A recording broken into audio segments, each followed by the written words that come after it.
Bienvenue à vous qui voulez investir dans l'immobilier pour vous faire une place au soleil. Dans cette vidéo, on va vous dévoiler les 8 secrets des investisseurs gagnants. Aujourd'hui, il y a beaucoup de monde qui fait de l'immobilier. En fait, le principal, c'est de trouver la stratégie qui vous correspond. Il n'y a pas un immobilier, mais des immobiliers. Notre but, c'est de vous faire générer rapidement un salaire avec l'immobilier en y passant le moins de temps possible. Si c'est ce que vous recherchez, alors restez bien avec nous jusqu'au bout de la vidéo parce qu'on va vous dévoiler notre stratégie. Le premier secret, c'est d'investir dans les immeubles. Vous inquiétez pas, quand on parle d'un immeuble, on parle pas d'un bâtiment à 10 étages à 1 million d'euros. Selon l'endroit où vous investissez, ça commence à partir de 100 000 euros. Investir dans un immeuble, ça permet d'aller beaucoup plus vite puisqu'en une opération, vous achetez 3, 4, 10 appartements pour la même quantité de travail. Par exemple, nous, on a acheté un immeuble avec 6 lots, ça veut dire 6 appartements d'un coup.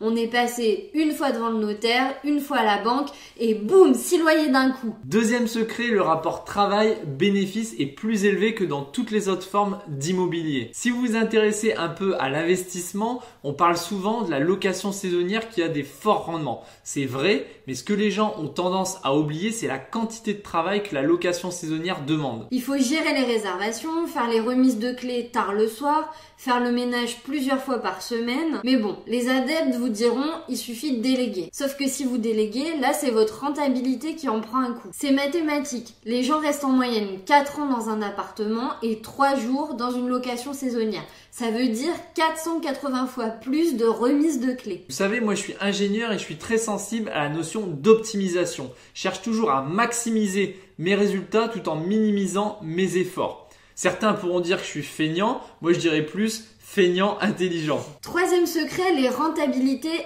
élevées. Simon vous en parlait tout à l'heure avec la location saisonnière, mais avec les immeubles, vous pouvez facilement avoir du 10%. Personnellement, nos 9 premiers investissements ont une rentabilité moyenne de 11%, ce qui nous permet de récupérer 50% sur chaque loyer. C'est-à-dire que sur un loyer de 1000 euros, tout déduit, crédit, impôts, charges, il nous reste 500 euros à la fin du mois dans notre poche. Vous vous demandez comment c'est possible ?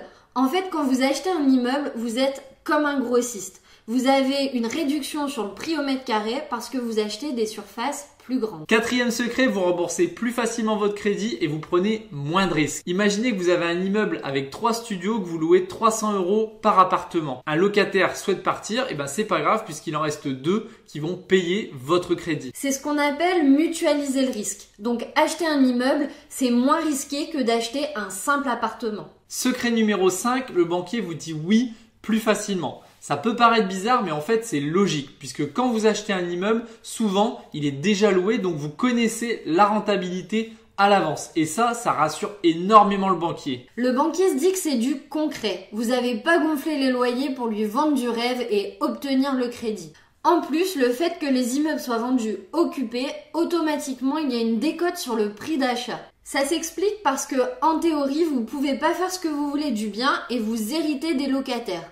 C'est un argument supplémentaire pour augmenter votre rentabilité. Le 6e secret des investisseurs gagnants, c'est que vous êtes maître à bord. Vous êtes propriétaire de tout l'immeuble, il n'y a pas de copropriété, donc vous faites ce que vous voulez. Vous maîtrisez complètement votre budget, vous faites les travaux que vous voulez, quand vous voulez. On a des amis qui ont acheté un appartement et 6 mois après, l'Assemblée Générale a voté qu'il fallait refaire les balcons.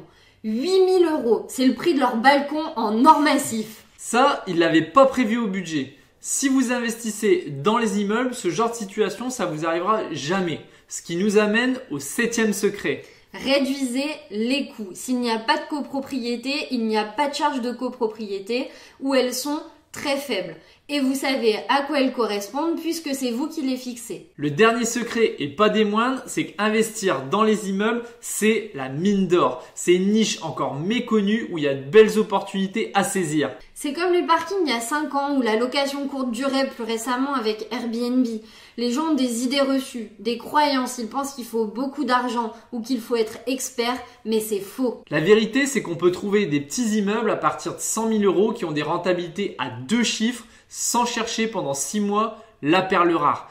Du coup, il y a moins de concurrence, mais chut, c'est un secret entre nous. Vous l'avez compris, investir dans les immeubles, c'est une des stratégies les plus puissante. Il y a de la rentabilité avec peu de travail. Attention, je dis pas que c'est une méthode magique. Il faudra que vous vous bougiez, que vous alliez faire des visites, que vous regardiez les petites annonces. Mais si vous faites tout ça correctement, vous pouvez rapidement doubler votre salaire avec l'immobilier. Si vous êtes débutant et que vous voulez mettre toutes les chances de votre côté pour devenir un investisseur gagnant. Si vous en avez marre du métro boulot dodo 5 jours par semaine, que les week-ends vous semblent trop courts et que c'est la déprime le dimanche à l'idée de retourner bosser le lundi. Si vous en avez assez de vous lever tous les matins au son du réveil. Si vous vous demandez pourquoi c'est si difficile de négocier votre salaire ou tout simplement que vous en avez marre de votre patron, alors vous êtes au bon endroit. Imaginez que l'argent ne soit plus un problème. Que chaque mois vous receviez un salaire automatiquement sans aller à l'usine ou au bureau. Que feriez-vous? Est-ce que vous profiteriez de vos enfants, de votre famille? Est-ce que vous voyageriez en France ou partout dans le monde? Ou peut-être que vous avez une passion et que vous voudriez y consacrer plus de temps. Investir dans l'immobilier vous permet d'être libre, de faire tout ça. Attention, beaucoup de gens font de l'immobilier, mais peu de gens gagnent de l'argent avec l'immobilier. Pour vivre de l'immobilier, il faut vous former et utiliser des stratégies gagnantes que peu d'investisseurs connaissent. Vous devez d'abord apprendre les bases de l'immobilier, le vocabulaire, les calculs. Ensuite, il faudra étudier le marché pour savoir où investir de manière rentable. Vous devrez trouver une bonne affaire en épluchant les annonces ou en étudiant le marché caché, ce qui est plus efficace. Ensuite, il faudra faire des visites et ne rien oublier parce qu'une erreur à cette étape peut vous coûter très cher. Croyez-nous, on est passé par là et votre projet peut vite basculer dans le rouge. Une autre étape clé, c'est la négociation. Avec seulement quelques techniques de négociation, vous pouvez économiser des dizaines de milliers d'euros. Vous devrez aussi trouver un bon notaire pour défendre vos intérêts et éviter l'erreur que font 90% des investisseurs débutants. Et enfin, il faudra séduire votre banquier pour qu'il finance vos projets à 110% pour que vous n'ayez pas un euro à sortir de votre poche. Ça, c'est capital si vous voulez vivre de votre immobilier et créer votre liberté financière.